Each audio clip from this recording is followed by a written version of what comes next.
Hey, good afternoon, everyone. Happy Monday, happy Monday.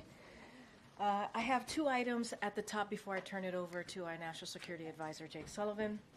Today, to mark Women's History Month, President Biden, alongside the First Lady and the Vice President and the Second Gentleman, signed a historic executive order that will direct the most comprehensive set of executive actions ever taken to expand and improve research on women's health. These directives will ensure women's health is integrated and prioritized across the federal government and will galvanize new research on a wide range of topics, including women's midlife health. The President and the First Lady also announced more than 20 new actions and commitments by federal agencies, which includes the launch of a new NIH effort that will direct key investments of $200 million towards this work. These actions also build on the First Lady's recent announcement that the Advanced Research Projects Agency for Health, Sprint for Women's Health, is committing $100 million towards transformative research and development in women's health. In his State of the Union address, the President called on Congress to invest $12 billion in new funding for women's health research, and he laid out his bold vision for transforming women's health research.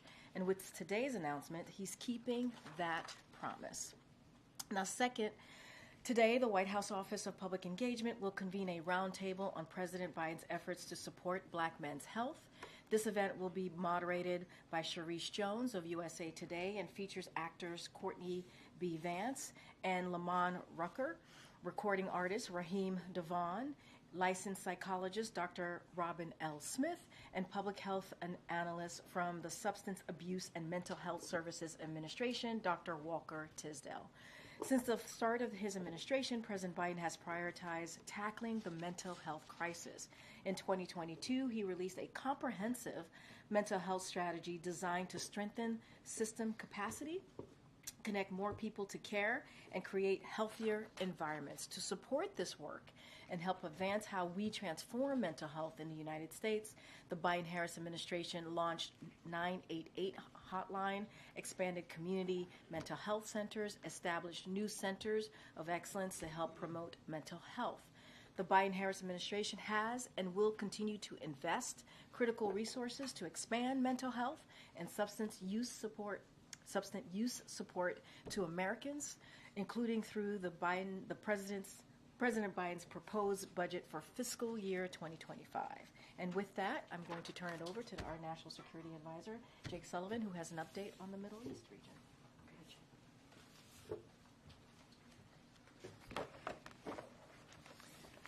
Thank you. Thank you, Karine, and thanks, everybody. I've got a few opening comments, and then I'd be happy to take your questions. Earlier today, President Biden spoke with Prime Minister Netanyahu, as you all have heard. The two leaders discussed the latest developments in Israel and Gaza, and they spoke about the state of Israel's military operations. The president emphasized his bone-deep commitment to ensuring the long-term security of Israel, and he affirmed, as he did in the State of the Union, that Israel has a right to go after Hamas, the perpetrators of the worst massacre of the Jewish people since the Holocaust. Israel has made significant progress against Hamas. They've broken a significant number of Hamas battalions, killed thousands of Hamas fighters, including senior commanders. Hamas's number 3, Marwan Issa, was killed in an Israeli operation last week. The rest of the top leaders are in hiding, likely deep in the Hamas tunnel network. And justice will come for them too, and we are helping to ensure that. At the same time, more innocent civilians have died in this conflict, in this military operation, than in all of the wars in Gaza combined, including thousands of children. A humanitarian crisis has descended across Gaza, and anarchy reigns in areas that Israel's military has cleared but not stabilized. When the president visited Israel on October 18th, the first U.S. president to make a wartime visit to Israel, I might add, he said both privately and publicly that the United States has learned a vital lesson over the course of several wars. A military plan cannot succeed without an integrated humanitarian plan and political plan. And the president has repeatedly made the point that continuing military operations need to be connected to a clear strategic endgame. The president told the prime minister again today that we share the goal of defeating Hamas, but we just believe you need a coherent and sustainable strategy to make that happen. Now, Instead of pause to reevaluate where things stand in the campaign and what adjustments are needed to achieve long-term success. Instead of a focus on stabilizing the areas of Gaza that Israel has cleared so that Hamas does not regenerate and retake territory that Israel has already cleared, the Israeli government is now talking about launching a major military operation in Rafah. The President and the Prime Minister spoke at length about Rafah today. The President explained why he is so deeply concerned about the prospect of Israel conducting major military operations in Rafah of the kind it conducted in Gaza City and Khan Yunis. First, more than 1 million people have taken refuge in Rafah. They went from Gaza City to Khan Yunis and then to Rafah. And they have nowhere else to go. Gaza's other major cities have largely been destroyed. And Israel has not presented us or the world with a plan for how or where they would safely move those civilians, let alone feed and house them and ensure access to basic things like sanitation. Second, Rafah is a primary entry point for humanitarian assistance into Gaza from Egypt and from Israel. An invasion would shut that down, or at least put it at grave risk, right at the moment when it is most sorely needed. Third, Rafah is on the border with Egypt, which has voiced its deep alarm over a major military operation there, and has even raised questions about its future relationship with Israel as a result of any impending military operation. Now, the President has rejected, and did again today, the straw man that raising questions about Rafah is the same as raising questions about defeating Hamas. That's just nonsense. Our position is that Hamas should not be allowed a safe haven in Rafah or anywhere else. But a major ground operation there would be a mistake. It would lead to more innocent civilian deaths, worsen the already dire humanitarian crisis, deepen the anarchy in Gaza, and further isolate Israel internationally. More importantly, the key goals Israel wants to achieve in Rafah can be done by other means. On the call today, President Biden asked the Prime Minister to send a senior interagency team composed of military, intelligence, and humanitarian officials to Washington in the coming days to hear U.S. concerns about Israel's current Rafah planning and to lay out an alternative approach that would target key Hamas elements in Rafah and secure the Egypt-Gaza border without a major ground invasion. The Prime Minister agreed that he would send a team. Obviously, he has his own point of view on a Rafah operation, but he agreed that he would send a team to Washington to have this discussion and have this engagement. And we look forward to those discussions. The President and the Prime Minister also discussed the ongoing negotiations for an immediate ceasefire for several weeks in return for releasing hostages currently being held by Hamas and other militants in Gaza. We would look to build on that ceasefire into something more enduring and use the space created by a cessation of hostilities to surge humanitarian assistance at a vital moment. So far, this deal has been more elusive than we would have hoped, but we will keep pressing because we regard this as an urgent priority. As I've said before, Hamas could, of course, end this crisis tomorrow if it chose to do so. And as I've said before, far too little of the energy and the pressure to end this conflict has been applied to Hamas. We will keep pointing that out.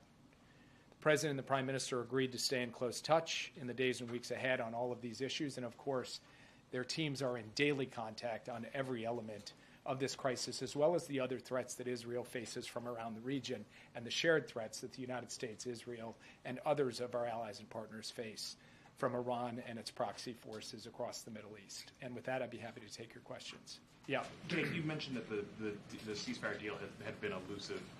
Understand that Hamas put a proposal forward. Is that still what you guys are working with, and is that still a live option at this point? Hamas has put a proposal on the table. This is after Israel, working with Qatar, Egypt, and the United States, had indicated a willingness to move forward on a 6-week ceasefire in return for the release of a number of hostages, leading to further phases from there, and Hamas having given us nothing for quite some time. And the last time I stood at this podium, I pointed out something I believe today. If Hamas just handed over the elderly, the women, and the wounded tomorrow, there would be a 6-week ceasefire. They've put a proposal on the table where they've added a series of other conditions as well. Now, the Israeli government has responded by saying they can't just accept that.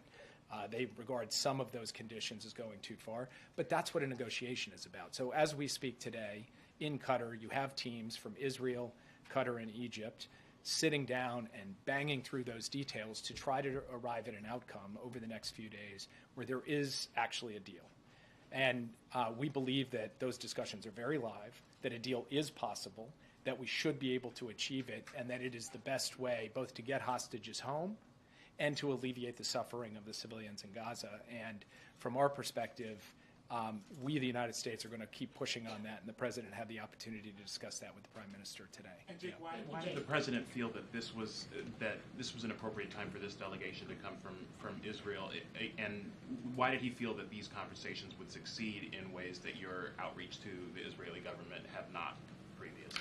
Look, this is the natural evolution of a discussion between partners. We've had many discussions at many different levels between our military, our intelligence, our diplomats, our humanitarian experts, but we have not yet had the opportunity to have an all-encompassing, comprehensive, integrated, strategic discussion about how to achieve two things. One, the ultimate defeat of Hamas, and two, the protection of civilians and the stabilization of Gaza in a way that will lead to the long-term security of Israel, as well as the protection of innocent human life that is in Gaza.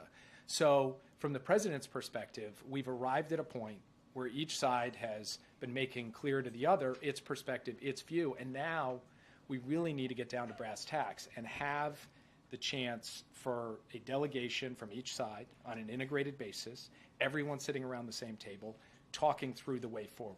And from the U.S. perspective, this is not a question of defeating Hamas. And any time I hear an argument that says, if you don't smash into Rafah, you can't defeat Hamas, I say that is a straw man. Our view is that there are ways for Israel to prevail in this conflict, to secure its long-term future, to end the terror threat from Gaza, and not smash into Rafah. That's what we're going to present in this integrated way when this team comes. We'll have it back and forth, and we'll let you know how that unfolds as we go forward. Yeah. Can you describe the tone of the call? There have been reports that they can be very tense, that they have ended abruptly. Can you sort of characterize what the tone was? And then also, did the President say that an invasion of Rafah is his red line?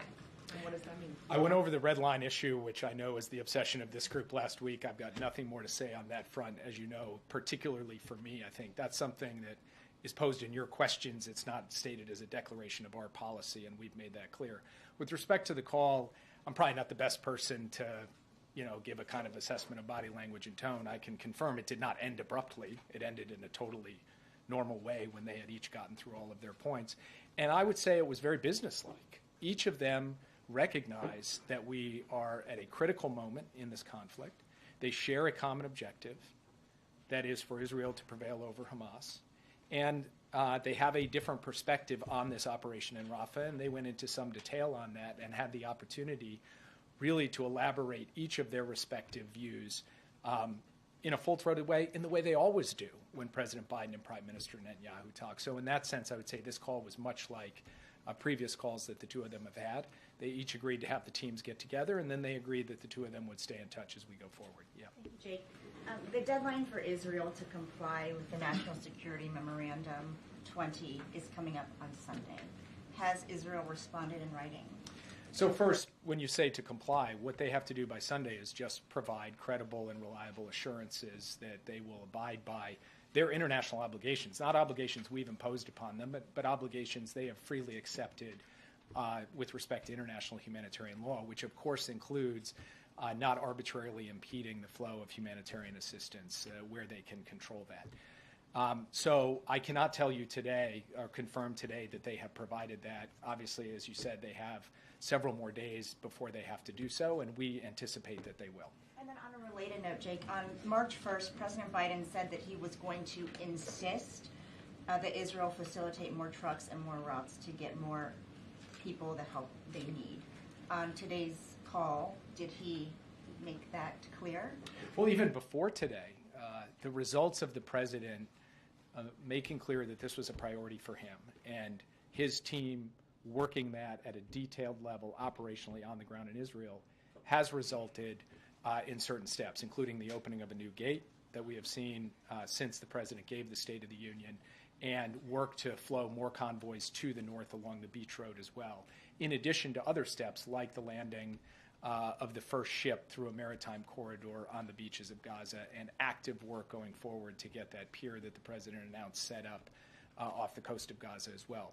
So we have taken steps. The president reaffirmed today the need for Israel to do everything in its power, and even more than it has already done, to address the humanitarian crisis. And obviously we saw a UN report today, which Director Power of USAID spoke to quite eloquently. It's an alarming report about a possible impending famine if everyone doesn't do their responsibility to ensure we address that. That starts first and foremost with Israel, who has an obligation to step up and ensure that more is done to deliver food to starving people in northern Gaza. But it's also incumbent on us, the United States, and the rest of the international community to step up as well. We're proud to be the largest contributor of humanitarian assistance to Gaza, but there's more we can do, and there's more others can do as well. This has to be an all-hands-on-deck effort. Yeah. Thank you, Jay. Given that alarming report that famine right now is imminent and the humanitarian catastrophe there, are words enough when it comes to discussions with Israel? Does there need to be some conditions put on military aid?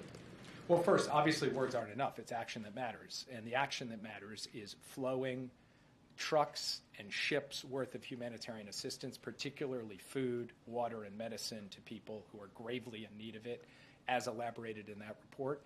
As I said, in the last few days, we've seen some steps forward. We need to see those sustained. We need to see them built on. But ultimately, our judgment comes down not to pledges or promises or words. It comes down to action, and we're going to continue to press on Israel to see the kind of action we want to see, and then we're going to take responsibility to do our part, and that's, for example, what the temporary pier is all about. Reports that more than 20 people have been killed in that hospital attack.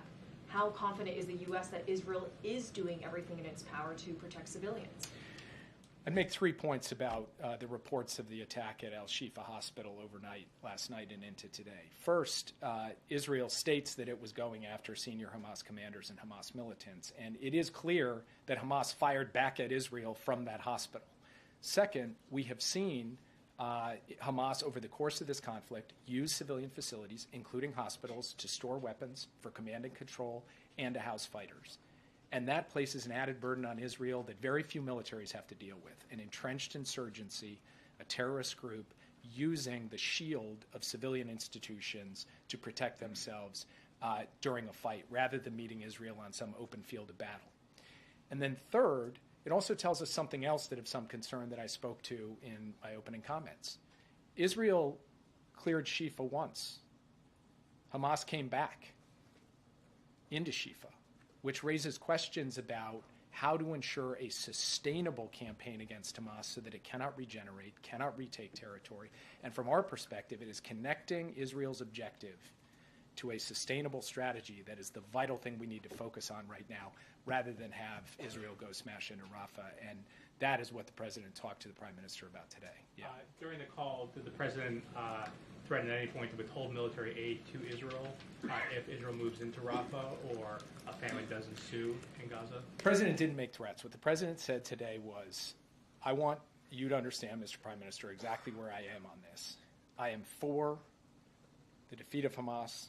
I believe that they are an evil terrorist group with not just Israeli but American blood on their hands.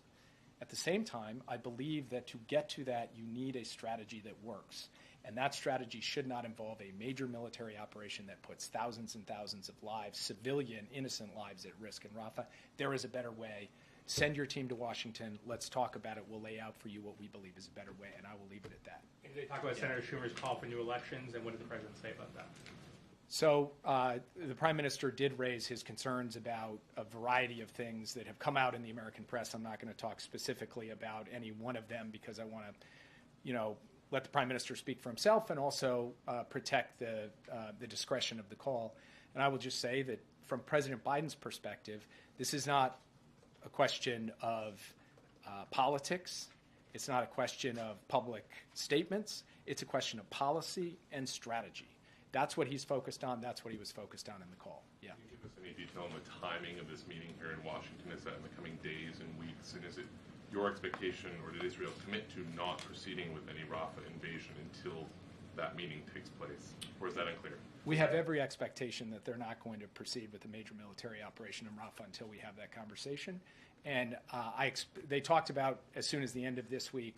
It could be the beginning of next week. They have not fixed a particular date because each side needs to prepare effectively, but within that time frame, not a longer time frame. Sorry, just to clarify. clarify, that's your expectation, or did they explicitly commit on the call to not proceeding with the Rafah operation? I'm not going to put words in their mouth on this. I don't want to do that. You can ask them, but I think you will find that when asked, they will indicate to you that they're not going to go ahead with this before we've sat down and talked this all through. Yeah. Vladimir Putin in a press conference spoke about a possible Navalny prisoner swap. He said he claimed they'd agreed to exchange Navalny for prisoners in the West on the condition that Navalny never come back to Russia. Can you speak to this? Was there any plan in place? We have spoken to Russian officials over the course of months and years with respect to American detainees who are unjustly being held in Russia.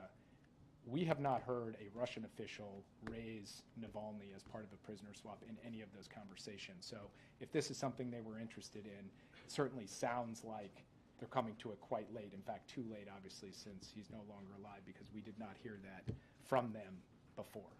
Yeah. Thanks, Jake. Prime Minister Netanyahu was on CNN yesterday. He talked about having the support of the majority of the Israeli people for his policies, including going into Rafah. Is there more that the administration, the U.S. administration, needs to do to speak to the Israeli people directly so that they don't support this idea of going into Rafah now? Well, first of all, inherent in the question is a kind of an interesting irony, which is you have the Prime Minister speaking on American television about his concerns about Americans interfering in Israeli politics, and then your question is, should Americans be speaking into Israeli politics, which in fact we don't do nearly as much as they speak into ours. But that's not a constructive answer to your question. It's just an observation.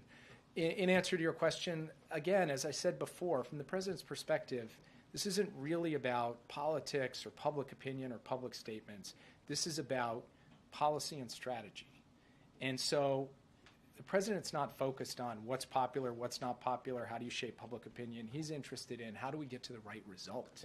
And the right result is the enduring defeat of Hamas, a two-state solution that has a secure Israel and a Palestinian state that vindicates the aspirations of the Palestinian people, and a broader normalization of relations so that Israel also has peace with all of its Arab neighbors. He believes we need to drive to that outcome, and while it is true that many voices in Israel can't see that today, that is not going to alter the President's view from his perspective that that is what is not just in the U.S. national security interest, but it's really the only solution to Israel's future as a democratic Jewish state that is secure and at peace with its neighbors, including its most immediate neighbors, the Palestinian people. Yeah. Thank you, Jake. The head of UNRWA, Mr. Paul Lazzarini, said today that he was denied entry to Gaza. At the day, which you mentioned the report that northern Gaza is facing imminent famine. So is this an issue that you're raising with the Israelis? And on another question, there is 5,000, according to the ICRC, prisoners that's been missing. Nobody knows anything about them. They're being held by the Israelis, including doctors and journalists, and the arrest of one of our colleagues of Al Jazeera this morning as well. What can you do to push the Israelis to at least declare where are these prisoners so their families know where they are? Because most of them, according to our knowledge, are civilians. So with respect to Mr. Lazzarini's efforts to get into Gaza today, this is the first I'm hearing that he was denied access. Obviously, we'll inquire as to the circumstances of that. Second, with respect to the detention of an Al Jazeera journalist today, I've seen the reports. I saw them just recently before coming into this briefing room. I have not had the opportunity to raise that with my Israeli counterparts. We'll do so. Obviously, we believe that the protection of journalists and the capacity for journalists to do their jobs, even in difficult circumstances, even in war zones, must be protected. That's something this administration takes very seriously in all contexts. And then finally, we have regularly indicated to the Israeli government that they have a responsibility under international humanitarian law, not just with respect to the conduct of their military operations, but obviously with respect to the treatment of and access to prisoners in their custody. That's something that we will continue to remind them of as we go forward, even as we would also point out that the enemy they are fighting doesn't even come close to the same sport, let alone the same ballpark of caring a lick about anything to do with international humanitarian law. Yeah. After the State of the Union, the president was picked up on a hot mic saying he told Prime Minister Netanyahu they were going to have a come to Jesus moment. Given what you've said about their conversation today on the Rafah operation, was that this conversation today? I'm not going to characterize that on behalf of the president. I will just describe what happened in the conversation as I've done here today, and I'll let you all draw your own conclusions. Yeah. Jesus on the call at all? No comment. So why is it that it seems so hard for this administration to stand up more firmly to Benjamin Netanyahu? He has been ignoring many of your requests. He's now threatening to launch an offensive in Rafah. And the answer from the White House so far has been pretty soft, and the U.S. are still sending weapons to Israel. So it seems like there is a big cautiousness from the White House. That seems more like a statement than a question. Yeah. I have another question on President Macron. What do you make of his position becoming more hawkish and saying that he might send troops, not excluding the fact that he might send troops to Ukraine? I can't speak for President Macron. Obviously, he continues to make his points publicly, and obviously he has every right to do that. We've made our position clear, which is that we're not intending to send U.S. troops to Ukraine. President Biden actually reiterated that before the American people in the State of the Union, and we haven't wavered from that position. We're not wavering from it today. Yeah. Can you talk a bit about Niger? Niger yesterday suspended security cooperation with the U.S. Do you have any reaction? I think some of the things that they are saying is the U.S. Doesn't really approach them in the right way. They come with this arrogance, which is almost like a form of humiliation for the Biden administration. Do you have any reaction to the suspension of the security agreement with Niger? Well, you've seen what we've said on this subject, which is that we've seen the Facebook post from the CNSP, came out Saturday night. We're in touch with them. This obviously follows discussions we had with them about our concerns with their trajectory, and I'll leave it at that because those discussions with the authorities in Niger is ongoing. Yeah. Thank you so much. Coming back to Israel and the humanitarian situation in Gaza, we have now 1 million people faced with the risk of starvation, and aid is not getting in at the levels necessary to help those people. Who's responsible for that? And during this call, was there any kind of commitment from the part of the Israeli Prime Minister to let more aid come into Gaza? The Prime Minister indicated that he intends to push his government to have more aid come into Israel, but as I said to an earlier question, the issue is not statements or representations, it's action. It's whether more aid gets in. We've seen certain things over the past few days that represent steps forward, including the opening of this new gate, including other convoys that have gotten to the north, including throughput through Kerem Shalom and Rafah. But we've seen that before, and then numbers have dipped for a variety of reasons. Some to do with just the difficulty of moving aid around Gaza once it gets inside, as we've seen in tragic circumstances. And from our perspective, the key thing is that we need to flood the zone. We need to use every tool at our disposal, every land route, every possible number of trucks, as well as sea routes, as well as airdrops to get as much aid in as possible. Israel has a responsibility in this regard to facilitate the aid, and they can do more. The international community, including the United States, has a responsibility as well. We have done a significant number of things. We can do more. So from our point of view, this is an urgent undertaking, an urgent priority, and we will keep at it. Yeah. I have one on Russia and then a follow-up on Haiti, if possible. I know you said, when asked about President Putin's comments yesterday, that you hadn't heard of a Russian official raise Alexei Navalny as part of a prisoner swap. You said that they had come to the table too late. Is that a way of saying that negotiations for to release reporter Evan Gershkovich and Paul Whelan are not on the table? Are there any active efforts going on right now for that? We have had a continuous effort to secure the release of both Paul Whelan and Evan Gershkovich. We will continue until they are free. And that means regular communication at senior levels with the Russian Federation, making a series of offers, which we have done over time and will continue to do. So, no, we have not slackened 1 inch in our zeal to get the two of them out. It remains an utmost priority of ours, and that work will continue, notwithstanding the tragic death of Alexei Navalny. Yeah. One more on Haiti. Sorry. The State Department announced this weekend that more than 30 Americans had been evacuated from Haiti, but they were evacuated from a northern city, not Port-au-Prince. And today the State Department said that more than 1,000 U.S. citizens have reached out asking about their options for departing the island. Are there plans for the U.S. to do more specifically out of the Port-au-Prince area? So first, my understanding is that more than 1,000 Americans have been in touch with the embassy to seek more information. Some number of those have asked for information about departing. Others have asked for information about how to remain safely, or if they choose to depart in the future, how they might do so. So the 1,000 is really a broad universe that encapsulates a number of different categories. Second, as you noted, we did have our first evacuation flight out of Cape Haitian. More than 30 U.S. citizens were on it, and we will look to continue to operate out of Cape Haitian for people to be able to leave from there. And then third, of course, if we determine that there is a secure way to move American citizens who want to leave Haiti out of the Port-au-Prince airport or out of some other route, we will do so. There's active planning for that. There's active analysis of the risks of doing so, but we will stay in close touch with every American citizen who wants to be in touch with us in Haiti and continue to look for options to ensure their safe passage out of the country should they choose to leave. Yeah. Why did President Biden wait so long? Why did he let 32 days pass between phone calls with Prime Minister Netanyahu? Well, so first of all, our teams are in contact every single day at every level. President Biden gets a daily, twice daily, sometimes 9 times daily update on what is going on. And he reserves his calls for the Prime Minister for when he believes there's a key strategic moment that needs to come forward. That's point one. Point two, Prime Minister, of course, knows how to reach President Biden. If the Prime Minister felt he needed the President for some reason, he would have picked up the phone and called. And, of course, in the last 32 days, President Biden has never declined a phone call from Prime Minister Netanyahu. So this is pretty much the normal give and take of two leaders, both operating their governments, both operating their foreign policies, both working with their teams.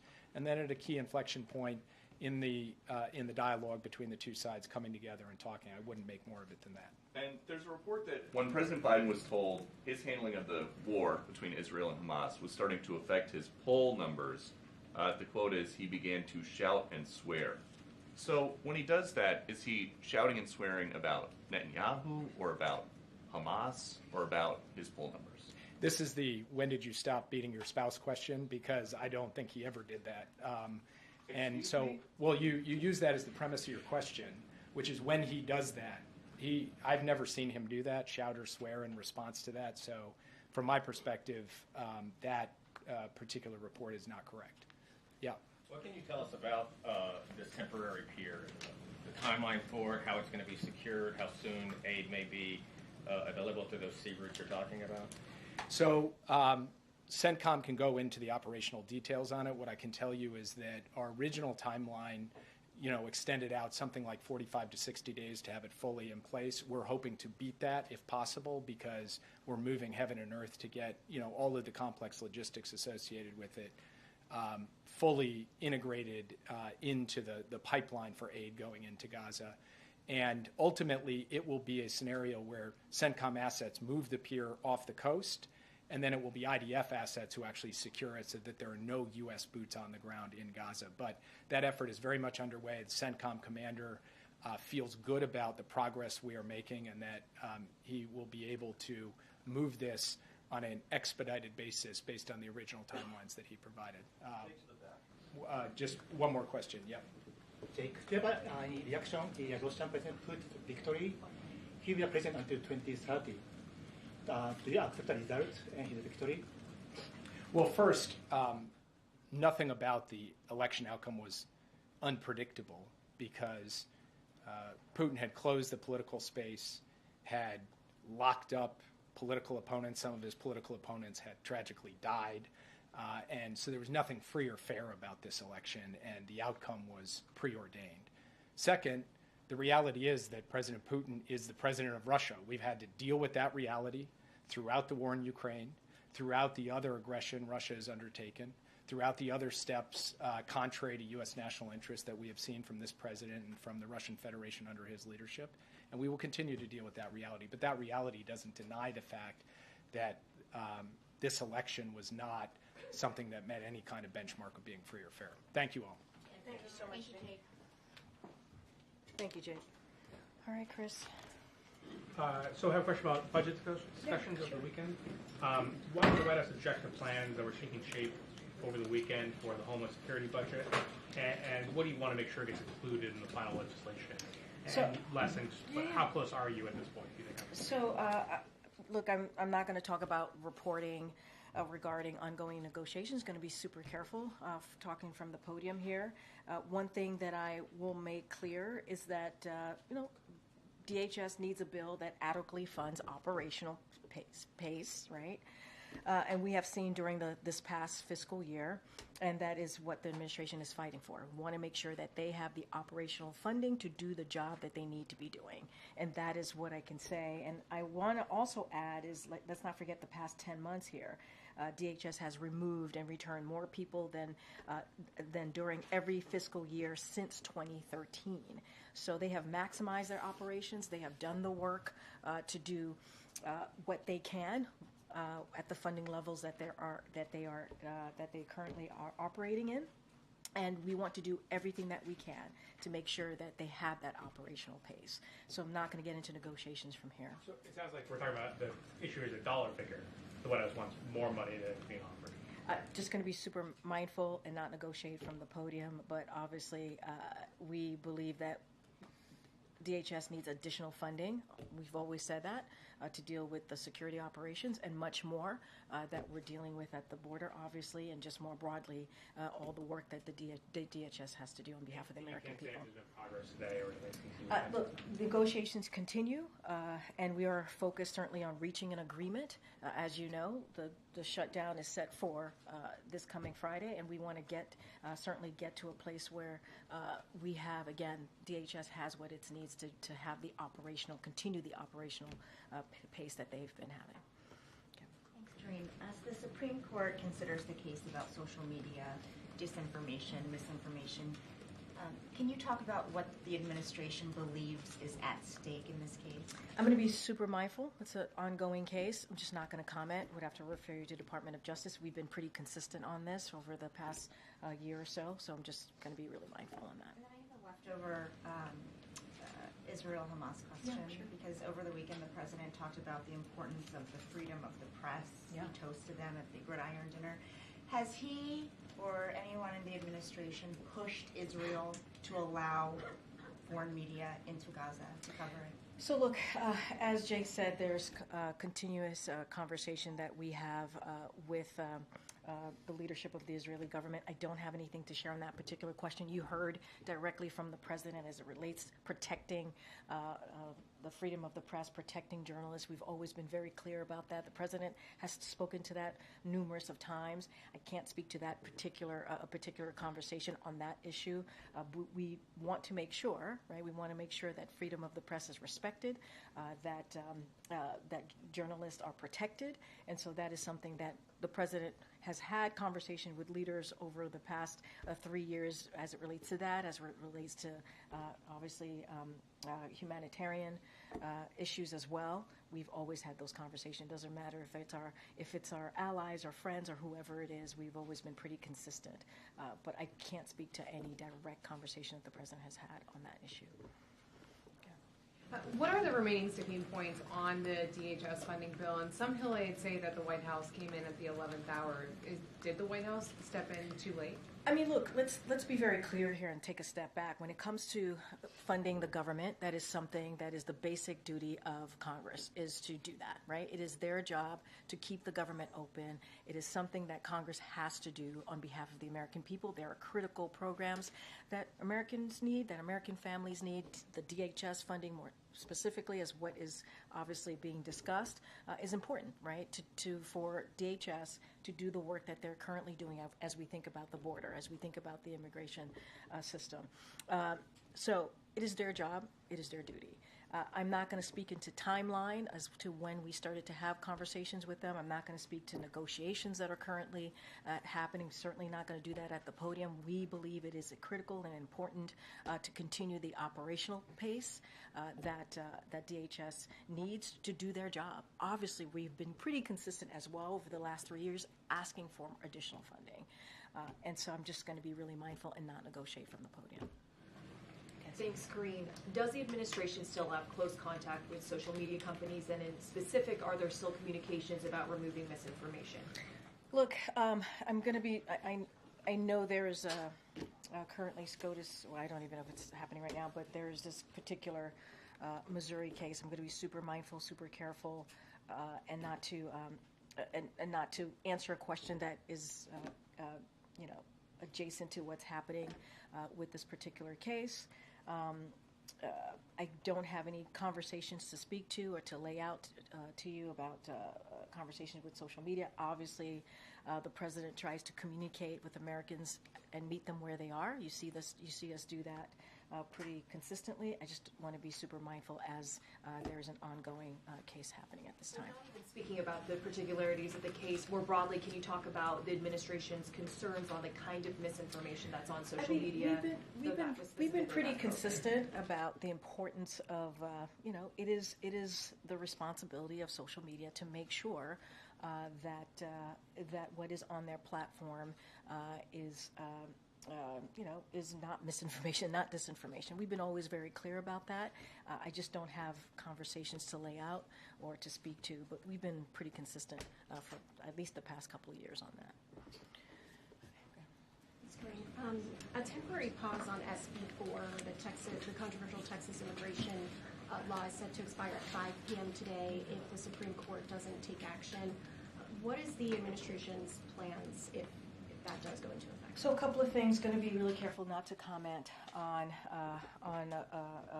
not to comment beyond what the DOJ filings have laid out. So have shared with all of you. So I'll say this: I will point out that Department of Justice makes clear that SB 4 is flatly inconsistent with the Supreme Court's decision in Arizona v. United States in 2012, and more than a century of additional precedent. But generally speaking, SB 4 is just another example of what we have seen from the governor of Texas, Governor Abbott, attempting to politicize what's happening at the border, politicize obviously what's happening with the immigration system. And so, look, the president's going to be focused on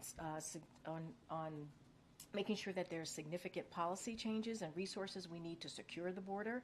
And so that is why he's going to continue to call on congressional Republicans to pass the bipartisan border security agreement that came out of the Senate just a couple of months ago, an agreement that was supported by the Border Patrol Union, U.S. Chamber of Commerce, and that we worked on for months.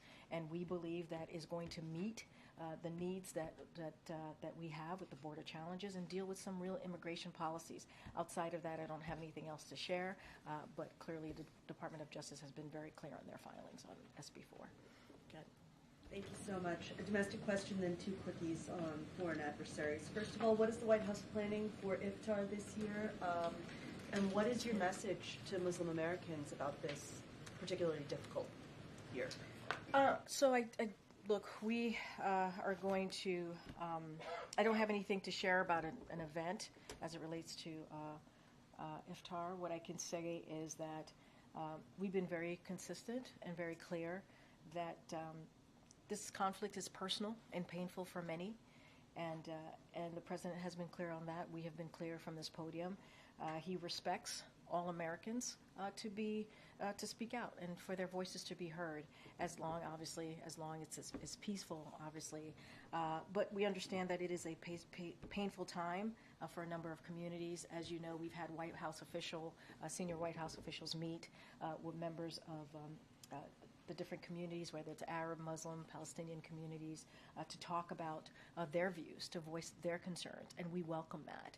I just don't have anything to share on any events or beyond that. Okay, so Pakistan conducted 2 airstrikes over what they say are militant hideouts in Afghanistan. Was the U.S. consulted on that? Were these coordinated attacks? And are you concerned about the potential for violence escalating in that region? And then a quickie on South Korea when I'm done. North Korea. A quickie. All right. On Pakistan, just a couple of things that we do want to share with all of you. We are aware of the report, obviously, that Pakistan carried out airstrikes in Afghanistan in response to attack in Pakistan on Saturday at a military post. We deeply regret the loss of life and injuries sustained during the attack in Pakistan and the loss of civilian lives during the strikes in Afghanistan. We urge the Taliban to ensure that terrorist attacks are not launched from Afghan soil. We urge Pakistan to exercise restraint and ensure civilians are not harmed in their counter-terrorism efforts. We urge both sides to address any differences through dialogue. We remain committed to ensuring that Afghanistan never again becomes a safe haven for terrorists who wish to harm the United States or our other partners or allies. So we've made that very clear, and we're going to continue to be consistent.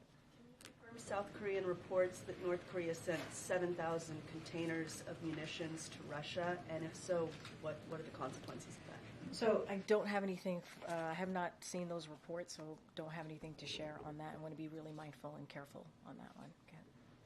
Thank you. Can you give us an update on the President's review of the China tariffs, whether that's nearing a decision point? You guys ask that question all the time, which I appreciate. I don't have anything to share at this time on that. Pivoting to the United Health PAC, I'm wondering if you can give us the latest of the administration's view on whether that is nearing a resolution or if you're still in the thick of it, and whether it's possible to say whether you know yet whether American health data has been compromised by this hack. So I would have to refer you to HHS. I've seen the reporting, obviously, on this. Just don't have anything for you at this time beyond the reporting. Okay. I was just wondering if you could comment on the Russian elections and whether you see Putin as a legitimately elected president. Well, I think Jake Sullivan did a very good job speaking to this, and one of the things that he did say, obviously, Mr. Putin is the leader of Russia. He spoke to this extensively. We are the results, obviously, also were predetermined. No one is shocked by the results coming out of the elections there. I just don't have to add anything to add beyond what Jake Sullivan laid out pretty well here. Thanks, Karine. Technically, is it still possible to avoid a shutdown given the 72-hour review window that has to happen? Look, I think we have to be hopeful. This is obviously an administration that is hopeful and hopes that Congress gets to the bottom of this and gets to a point where we keep the government open. It is, again, their basic duty to do so. As you know, there's negotiations I've been asked about with the DHS. I'm not going to speak to them from here, but this is important. It's critical that we keep the government open. It's not just DHS. There's numbers of other programs that Americans need that we have to continue, and so this needs to get done. On the Israeli delegation that's coming, do we have a sense at this point of who is going to be leading that from their side or from the U.S. side?